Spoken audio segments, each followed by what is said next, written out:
In Chapter 37, the group makes their way to Notre Sagesse. Despite the tales Nyx and Hayato told along the way about how the town was plundered by pirates and destroyed by a monsoon, the town still seems to be in perfectly good shape. As the group wanders around for a bit, they stumble upon an old man doing some pottery work. Wynn asks the old man what he's doing, and the old man quips in response, "Isn't it obvious, boy? I'm making a special pot." Pressing further into the matter, Wynn is promptly struck upside the head by the old man's cane. Realizing his brother's absolutely useless in this, Siegbert speaks up and asks about the legends of the Sevenfold Sanctuary. The man strokes his beard and tells the children that on the summit is a gauntlet with many challenges and heartache, and if they wish to climb it, they need absolute willpower. If they do clear it, they will definitely be strong, but by how much is unknown. After Kana and Shigure trade knowing glances with either Hayato or Nyx, depending on routes, the children decide to trek up the mountain. Just like Chapter 17, the enemies on this map will be mirrored versions of your own units. As such, you will need to handle the chapter carefully, but with smooth planning, it should be a breeze. To make matters a little trickier though, Iago trailed the group and is setting the place on fire. One row and one column at a time. His order goes bottom room, bottom left room, bottom right room, top left room, top right room, top middle room, and peak room, with rows and columns that have staircase being taken out last. While the prospect of Iago taking out tiles is a scary one, he does it in such a slow way that at most it should only be a mild annoyance. The bosses of this map are mirrored versions of Kana and Shigure, so make sure your bows and lances are at the ready. Upon clearing the chapter, the Rainbow Sage will appear and bless the sacred weapons held by Siegbert, Wynn, Forrest, Kane, Shiro, Sora, Kuragi, and Hanoka, and afterwards grant Kana access to the Omega Yado for his hard work. Nyx or Hayato immediately demand answers as to how he's still alive, to which he simply answers, "How can something die if they're immortal? Things do not simply just die or just live. Life and matter is in a constant state of flux. You just need to be one step ahead of the curve." Still unsatisfied, the Rainbow Sage leaves the group alone and takes off. At this point, there is a bit of a break in path again. If you did not clear all 8 markers, you will immediately proceed to Chapter 38 and head straight to Vala. If you did clear all 8 markers, you'll head to Chapter 37X, which is preceded in Chapter 37 by Selkie smelling an odor that just didn't fit, and digging into the tapestry in the back of the final room, revealing a secret passageway. In Chapter 37X, the group is transported to a secret room in the Sevenfold Sanctuary, big enough to house an entire army, but rather vacant. In the center of the room, floating above a raised platform, is a lance and sparkling light. Without a moment's thought, Hidaki and Hisame rush towards the lance at once, but cause it to vanish and the passageway behind them to shut. Ignatius shouts, "You two can't even use that thing, and now it's gone, and now we're trapped, and now it's dark, and the building is on fire, and we're gonna die because you two are idiots who haven't done anything this entire journey!" This causes the three to get into a major argument, obviously, with Percy, Shiro, Forrest, Kane, Siegbert, and Selkie getting involved with everyone else sitting in the back trying to believe what they are witnessing. After a few moments, Mitama gets pissed off and shouts, "Enough!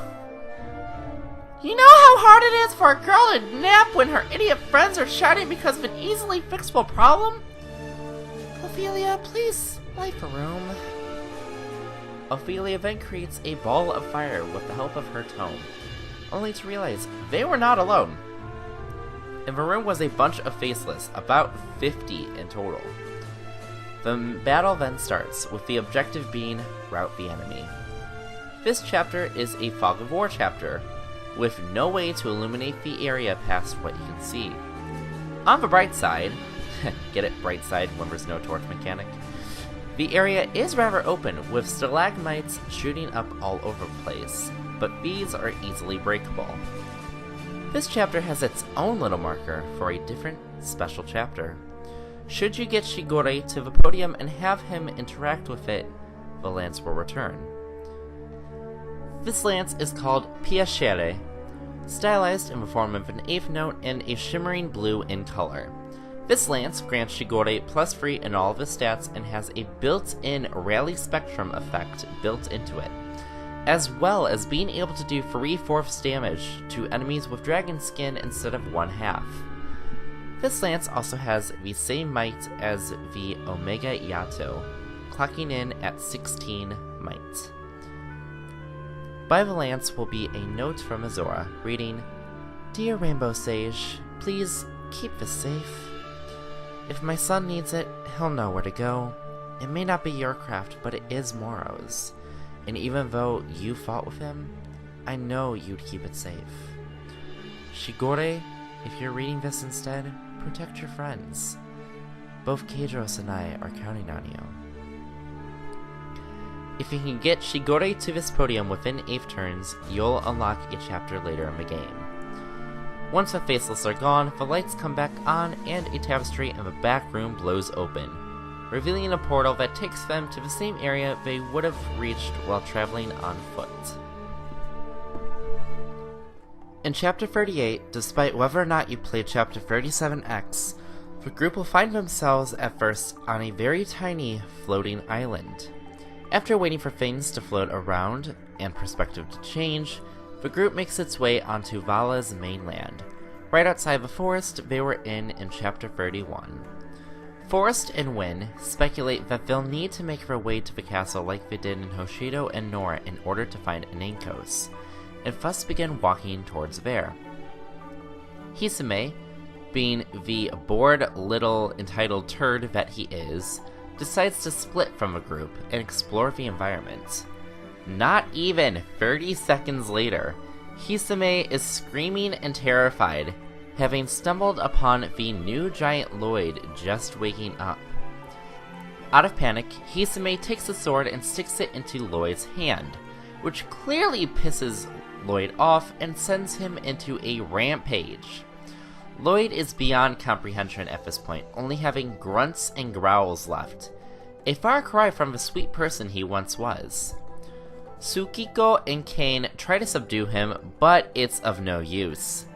With death goyles, gargoyles, and archmogols floating throughout the forest, the team needs to survive for as long as humanly possible. In order to clear the chapter, the team must kill Lloyd. Lloyd is set up much like Anankos in that there's various body parts they must defeat. There are 5 total pieces for the team to destroy. His 2 legs and his 2 arms, set up in a bit of a push-up position, followed by his head. The enemies on the map are constantly respawning for each one you take out, meaning you need to be on agile offense as well as pretty solid defense. Lloyd's accuracy will vary depending on how far away you are from hitting him, but his giant fist and giant foot both have poor accuracy from 2 range as opposed to 1. His head is where things don't matter in terms of accuracy, as headbutt and bite, headbutt being for 1 space away and bite for 2, will hit all about the same time. All attacks have high power, but not enough to one-shot you. If you manage to clear the map, you will kill off Lloyd and ensure safety. Mitama will begin to wonder what was really the price of this massive war, while Percy begins to fear for the lives of his friends, his dragon ace, and lastly himself. Sora and Win try to assure everyone that things will be fine because they're the, quote, best damn army the world's ever seen. And when that doesn't work, Shiro and Kane rally the group to give it their all so that they can honor their parents and stay safe. Kane clearly flustered when Shiro pulls Kane in from the side. With spirits revitalized, the children head towards the destination of their final battle. But first, they must make it through Chapter 39. In Chapter 39, the group makes it quite further than the forest, getting about 3/4 of the way to the castle. While everyone is struggling, everyone is staying motivated to keep pressing forward.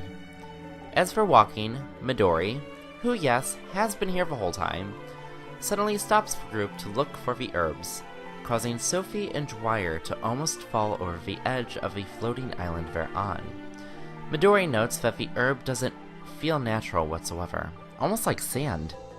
Wynn gets annoyed because he just wants to go, as he puts it, quote, "knock that big nasty dragon's lights out," but Midori scolds him and urges that it's important. Sure enough, as the group makes their way towards the next island, a Draco zombie swoops through the area, nearly taking Sophie and Dwyer with it. On top of this Draco zombie is Iago, smile wide and cackling loud. Oh, isn't this just rich? You guys actually killed that stupid giants. Fine. Let's see you take on some dragons.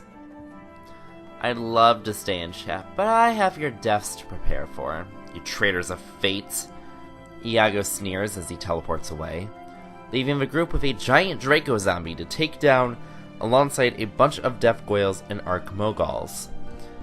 The map is the same map from Chapter 20 of the original Fire Emblem Revelations, Seeds of Trust. To clear the map, the team simply needs to kill the Draco zombie. The Death Goyles and Archmogols, who respawn every 3 turns, will be in large quantities, placing the pressure on to go far but also be safe. If you kill the dragon with anyone besides Kana, the Draco zombie will fall, revert to Corrin for a second, then vanish, causing Kana to burst into tears and fly into a fit. Hisame will try to calm them down, but Kana will shove Hisame unknowingly off the island.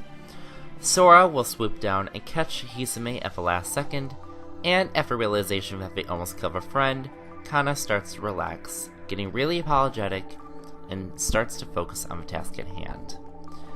If you kill the Draco zombie with Kana, the Draco zombie will fall and revert to Corrin for a much longer time.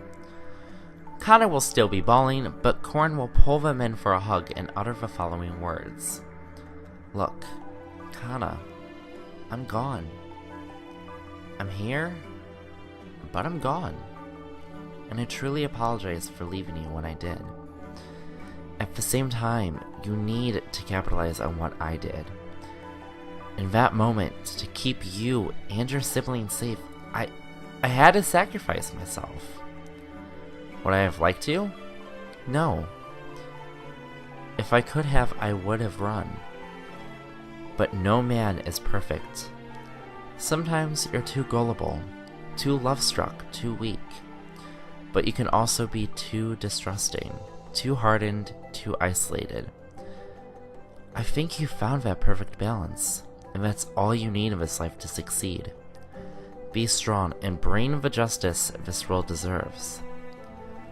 Lord knows I couldn't be. Corrin will then evaporate and pass on, leaving Kana in tears, but at the same time, leaving them with a pure sense of determination. Sophie helps them up and points out that they're all behind Kana, as forward or laid back as they all may be. She then points towards the castle and says, "If it weren't for you, my boat would be all the way 6 feet under. And now we're basically 6 feet away. Now, dust off that magical Yado and let's move. Abel's behind you, so is Ace, and so is everyone else." With a simple nod, Kana takes off running towards the castle, with everyone else following closely behind. The time has finally come for Chapter 40. We're almost there! Woo! In the final chapter, the group makes their way to Castle Gygus. Victory is finally within grasp. They just need to go inside and slay the dragon. Nerves are high, but with sage words from either Nyx or Hayato, depending on your decisions, the group stays level-headed. Right as they reach the courtyard, a massive storm begins to brew. Everyone runs for cover, which is only met by cackling. Fine, you killed the dragon. That doesn't matter. I was promised ultimate power by Anankos himself. And what were you promised? Safety? False safety? Newsflash, kids, the world is a scary place. Get used to it. Iago sneers through the clouds. This angers Nyx or Hayato, who fling a spell right at Iago. The spell lands and causes the storm to pass. Iago flails around for a bit, and Secret is at the point where he wants to fling his lance right into him. This flailing was a bit of an act, though, as he quickly stands up, teleports himself to a safer distance, and snaps. A puff of smoke appears around Nyx or Hayato, removing them entirely. Oh dearie, did your guide just die? A guide I whipped up just to bring you here? Bringing dead souls alive, controlling them. It's pretty nifty. And that's not all I can do. Watch this! On this very large battlefield, complete with 5 castles, with the 5th being Gygas, Valite soldiers of all kinds pour out of all of the doors, being joined by revived versions of Luane, Candace, Zahara, Daniela, Seno, Daichi, Tarba, Kumagara, and Funk. The captains of these 3 castles are the 3 surviving alliance members, Nicole, Hitaka, and Gazak. The 4th smaller castle is headed by Iago, with generic enemies serving as his allies. The 5th castle, Gygas itself, seems to be completely empty, until an old man trots out horseback. He takes a deep sigh before rushing straight at Kana. Kana ducks the axe just in time, but recognizes the man. That's Gunter! Mama / Papa said he died ages ago! Kana half shouts out of pure shock. Gunter smirks and prepares his horse to rush back. Look, I don't want to be known as someone who murdered a kid. Instead, I'll let my lackeys handle it. But trust me, if you're not taken out by my forbidden alliance, I will take you out myself. Gunter then rides back to Gygas. A bunch of Valite soldiers pour out, and the chapter begins. In order to clear this chapter, which requires you to use every child you have, you must seize all 5 castles. For those who know Genealogy of the Holy War, this is where the parallels turn into a literal reference. The castles are spread in a weird format to fit the odd terrain, with plenty of trees and cliffs blocking otherwise easy paths. To the left will be castles headed by Gazak and Iago, the right will have a castle headed by Nicole, the middle of the map will have a castle headed by Hitaka, and the castle in the back right will be headed by Gunter. Gazak and Iago will always support each other with troops, while Nicole and Hitaka have each other's backs. As for when you go to attack Gunter, a bunch of Death Goyles and Wyvern Lords will appear to try to stop you in your tracks. All 5 of these people will speak about what Anankos promised them while half-heartedly begging for their old life back as they draw their final breaths. Iago, being the sniveling, cowering fool he is, wants nothing more than to serve with King Garen once more. Nicole wants to rejoin his own gang of bandits who were, quote, second to none. Hitaka wants nothing more than to see Queen Makoto's smiling face once more. Gazak wants nothing but the power and gold he was promised, but wants to apologize to, quote, the tiny Norian girl, who, by the way, is Forrest. Gunter wants nothing more than to reunite with his family. If Kana lands the final blow on Gunter, Gunter will also talk about how he wants to congratulate Corrin for, quote, raising such a wonderful child. Once all 5 of the castles are seized, the chapter is cleared, and the children get ready for the final fight. With nerves jittering and hearts pumping, they slowly push open the doors of Castle Gygas. As the doors swing into the building and start the second endgame, the children are treated to a rather different experience. Instead of Anankos immediately coming in and cackling and taunting, the children are treated to a dusty inside and the faint sound of dripping water. The group walks in slowly, with everyone being very confused and very uneasy. After a couple minutes of walking around in the silence, Hisame wonders aloud, "So, did we come here for nothing, or..." As if on cue, Anankos tears through the ground, almost killing all the children in the process. Hisame in particular was almost taken out, being grazed by one of the wains, and since Anankos is traveling so fast, he ends up pushing Hisame with enough force to shove him into both Dwyer and Midori and keep flying backward. After fully coming out of the ground, he takes the roof off the building and sends the group to the same spatial area as before. This time, Anankos is not fucking around and takes aim directly at Kana and Shigure with a deadly attack. Right as Anankos fires, Hisame and Ignatius shove the two out of the way, taking the hit for themselves and sacrificing themselves in the process. Such simpletons. You know, I could just fire that over and over again, right? Of course I need charge time, but... "Shut up, Anankos!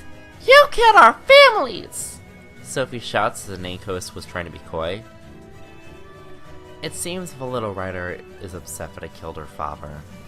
What was his name? Stalis? Cephas? It was Silas! Ah, well, he was a waste of time anyway. Just as you're a waste of space in the grand design of things. Why you... Sophie almost goes to attack, but fears for losing her life too, so she stays put. Kana, still trying to process Hisame's and Ignatius's deaths, stares Anankos dead in the eye and goes, "You know, it's not nice to pick on the small, but if that's your idea of fun, then let's play." Anankos retorts, "Please. By the time this is done, you're going to be a play toy for Iago's soul. But sure, let's go." Before the battle begins, the legendary weapons begin to react to each other, each powering up and giving Kana a boosted Omega Yado, bringing it up to 18 might. The chapter then begins with the same design as last time you were here.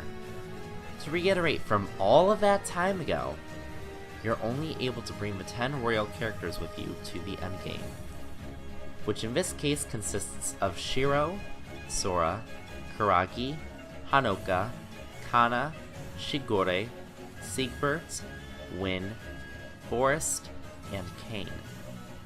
Every 3 turns, 8 copies of one of your allies, including the newly deceased Hisame and Ignatius, will be spawned onto the battlefield to keep you on your toes. Like the original boss battle in your battle against Lloyd, you will need to take down multiple body segments. First, you have the arms, which now have 60 HP.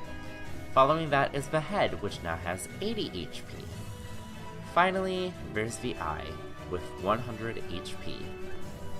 After all of these forms are defeated, Anankos will fall and be sealed away once more with nothing surviving to revive him.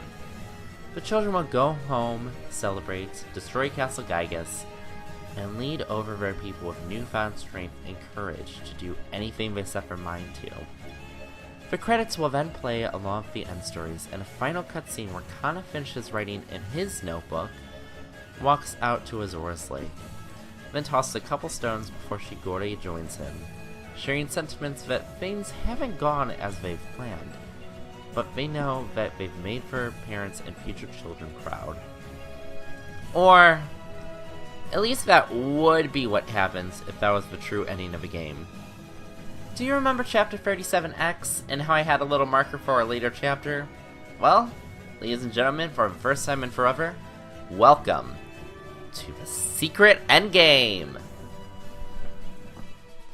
In this super special awesome secret endgame, instead of a cutscene that plays where Anankos is sealed away, the model animation will continue, with Anankos' human form reappearing from Chapter 20, kneeled down and grabbing at his chest. Kana places the Omega Yado next to Anankos' head and says in a very plain voice, "Tell me why I shouldn't strike right now." Inanko smirks and taunts Kana, calling him a gullible fool who had a gullible mother, or father depending on the gender of Korn, who had almost just as little wit and courage as their mother/father. Kana goes to swing, but Shigure blocks it with a piacere, reminding Kana that violence is not the answer. So, the trio of characters continue to converse more, with things going somewhat swimmingly on the surface. During the conversation, though, Inankos grabs a tome, causing Nina and Karagi to fire arrows at almost the same moment. The two arrows collide, causing the shots to miss. What the arrows do hit is Inankos' robe, tearing the hood clean off and revealing Inankos' true identity. What? But you're the illustrious... Ophelia starts, before trailing off. Robin? I've been called that a number of times. Man, it's been a while though, a solid 40 years at least. But you're on the side of justice.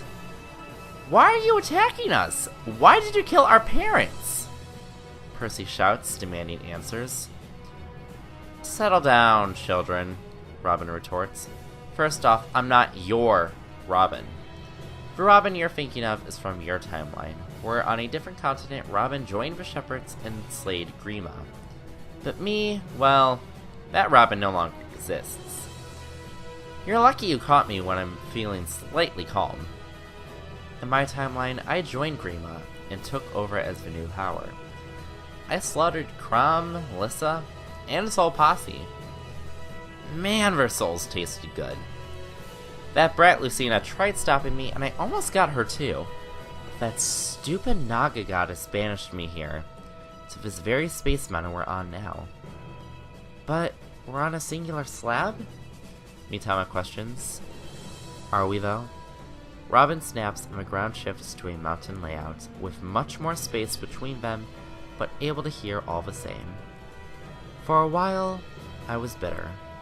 I heard this one song about the ocean's gray waves that calmed me down, but that song is long dead to me. After I killed Kadros, the necessary verse vanished, and now you have me. So, are we okay to leave? Sophie ponders. Oh yeah, that reminds me. I have some children to slaughter blood-free.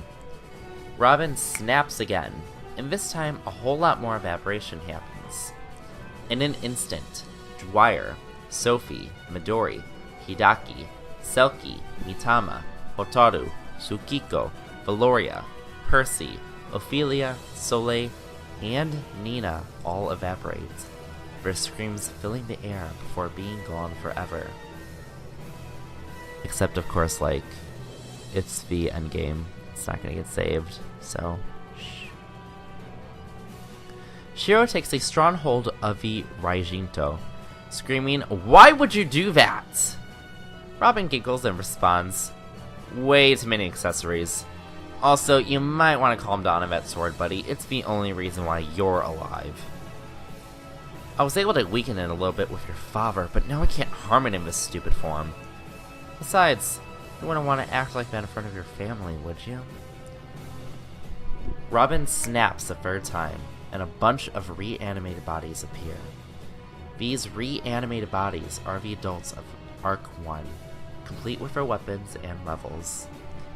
If weapons were removed or simply aren't present for a fluent weapon, the highest powered weapon corresponding to their weapon level will appear in their inventory. After reading the initial shock of the face of all the children, Robin cackles, then gets serious. Look, I don't want to kill you 10. You all have potential beyond your comprehension.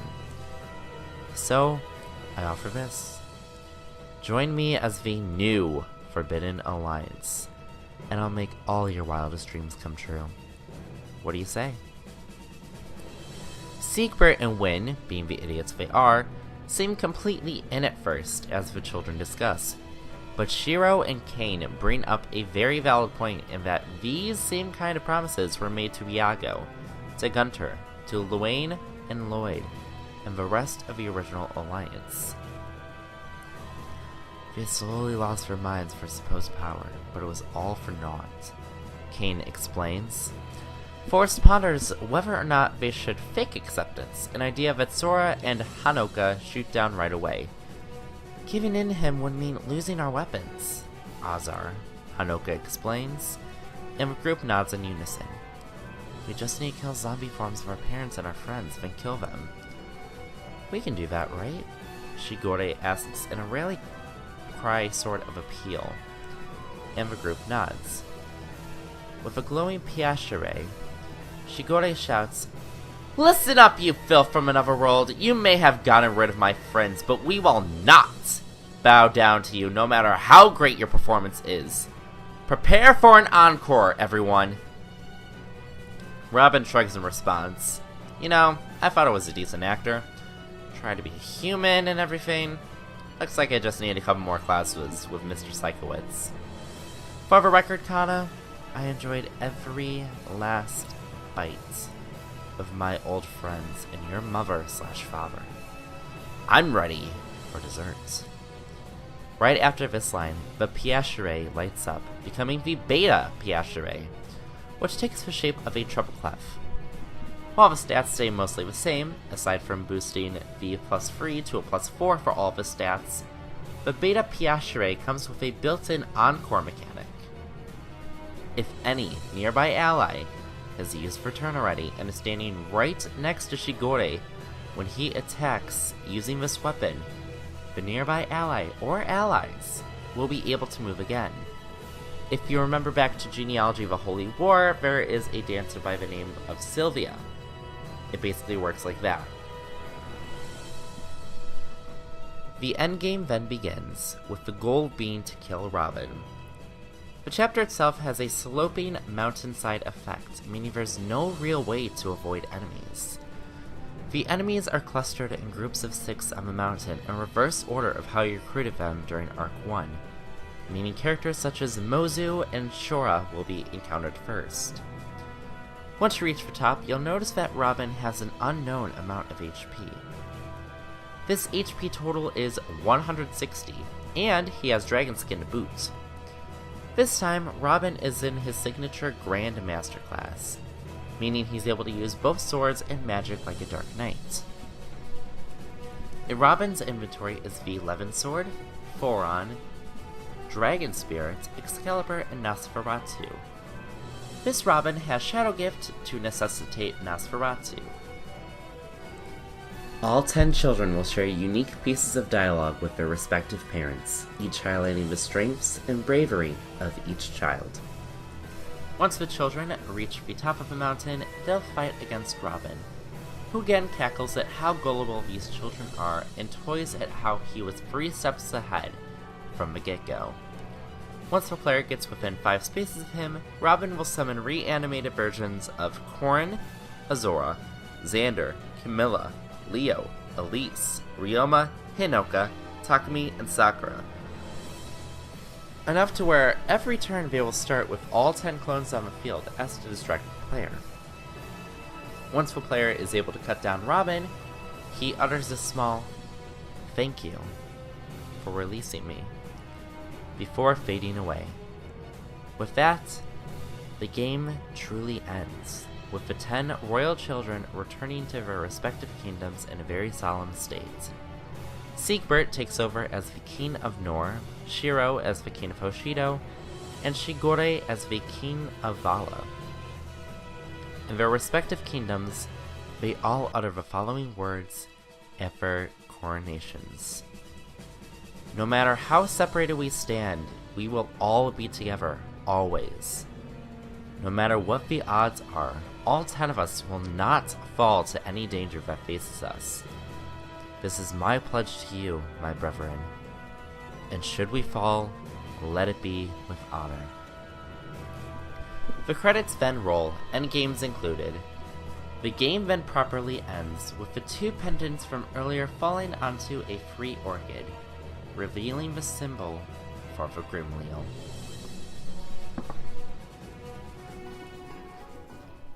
And with that, that is my rewrite of Fire Emblem Revelations. This is something new and different for me, but I couldn't be happier with it at all. I got to do something in my own vision, and all things considered, I'd buy this version if I've heard about it. A huge thanks goes out to my artists for this video, all of whom are on the Fire Emblem Amino. Luna, Christian the Magician, Castor, Angel of Fate, Defense Boat, Mizu, Ender Warlock, Katria Yoon, JT Smithy, Take Me to Shershay, Meme Maestro, Little Liberator Aria, and KK Game Girl. All 13 of you are amazing people who produced amazing work, and it was a blast working with all of you, and I hope to work with you again on my next massive project. Links to all of their Amino profiles are down in the description, so be sure to give them a look. Special thanks goes to DFog Yap, who not only helped me put together this group of artists, but also wrote a whole bunch of support conversations you guys will see soon between characters you already know. I'll also be adding some support conversations to the mix, with the new characters interacting with new and old, so keep an eye out for that. I hope you guys, including my audience, were patient enough during this entire process, and I'm sorry it took nearly so long as it did. But it's here, and I'm happy I was able to share it with you guys. If you wish to see another Fire Emblem video of mine, click on the box on the end card where I talk about my top 10 Fire Emblem Fates children in the top left. To see my collaboration with Blazing Knight from eons ago for his 1500 sub special, where we talked about the top 10 overrated Fire Emblem Fates characters, click on the box in the top right. Finally, to see my upcoming schedule, click the box on the bottom. It's unlisted, meaning you'll only be able to access it by watching this very video. Finally, to see whatever I had cooking up at the time of posting this, I'm recording this all the way back on January 14th, so I don't know what I'm doing if this whole part is going up. Click on the box in the bottom right. Anyway, that is all for now. Thank you so much for watching, everyone. Until next time, this is Joeypals, signing out.